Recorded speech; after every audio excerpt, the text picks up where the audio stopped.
আসসালামু আলাইকুম। আজকে বানাবো চুলায় তৈরি শাহী স্বাদের পারফেক্ট পুডিং। প্রথমে একটি বাটিতে 4টি ডিম ভেঙে নিন, আর সাথে 1 কাপ লিকুইড দুধ এবং আধা কাপ গুঁড়া দুধ নিন।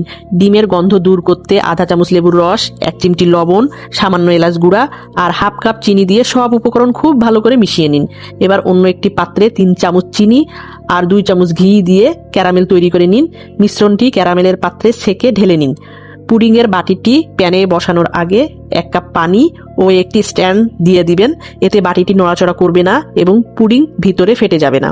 তারপর ঢাকনা দিয়ে আধা ঘন্টা ভাপে রেখে দিন।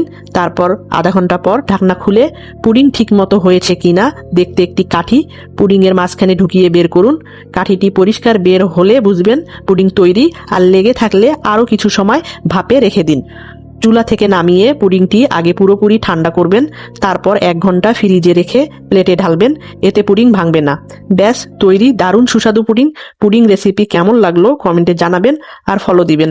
ভালো থাকবেন, ধন্যবাদ।